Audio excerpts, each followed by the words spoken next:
When we think of influencers, we usually think of people. But on TikTok, some of the platform's most successful creators aren't human at all. Cats can cook elaborate meals, dogs can communicate through buttons, and foxes build millions of followers through carefully curated content.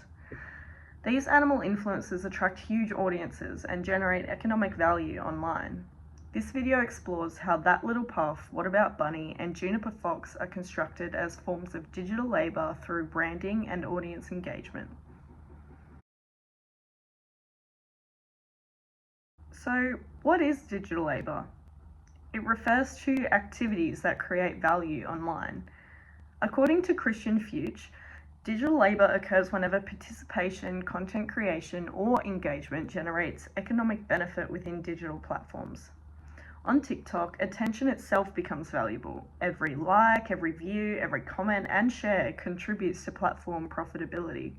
Nick Cernak describes this system as platform capitalism, where user activity becomes a source of economic value. Animal influencers participate in this economy. Human owners perform the production work, while the animal becomes the face of the brand. The first case study is That Little Puff. This account features a cat presented as a professional chef. While the videos appear playful, closer analysis reveals extensive production work. Each video contains advanced editing, narrative structures, costumes, and highly consistent branding. The cat is transformed into a recognizable digital character. Abaddon argues that influencer culture relies heavily on the performance of authenticity. Although audiences know Puff is not actually cooking, the account maintains a consistent narrative that encourages viewers to accept the character. Many highly liked comments refer directly to Puff as a chef rather than a pet. Viewers interact with the cat as though it possesses agency and intention.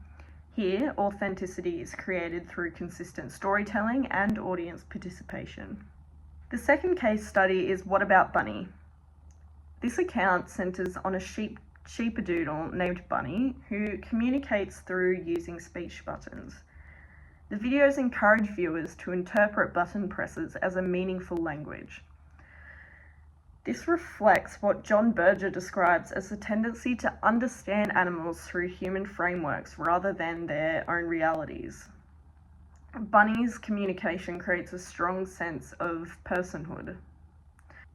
To understand audience responses, I analysed the top 300 comments from 3 most popular videos. Across these comments, a recurring pattern emerged. Viewers consistently addressed Bunny directly, discussed her emotions, and interpreted her actions as evidence of self-awareness. These responses suggest audiences perceive Bunny as an authentic individual rather than simply a pet performing tricks.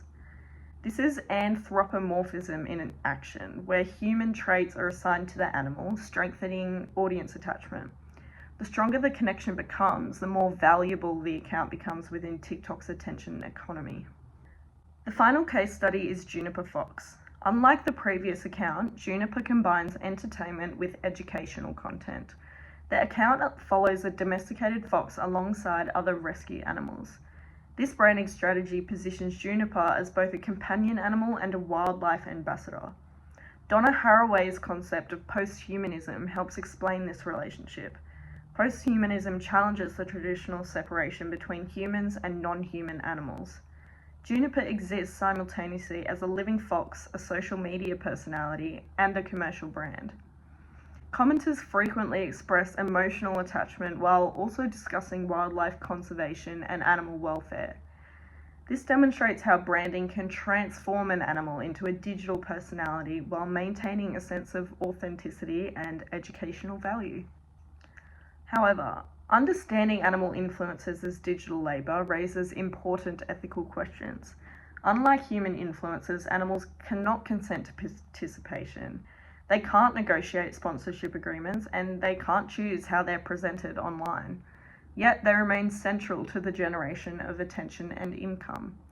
This creates a tension between entertainment and exploitation. While many animal influencers appear well cared for, platform incentives may encourage increasingly performative behavior. Who receives the benefits generated through an animal's online popularity? And what responsibilities do creators have when turning animals into commercial brands? These concerns challenge us to reconsider whether the concept of digital labour should extend beyond human works. Animal influencers are often viewed as harmless entertainment. However, beneath the cute videos lies a complex system of branding, labour, and audience participation.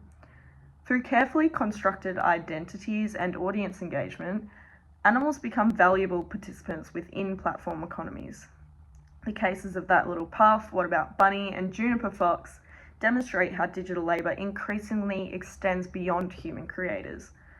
As platforms continue to blur the boundaries between humans, animals, and technology, animal influencers reveal new questions about labour, agency, and ethics in the digital age.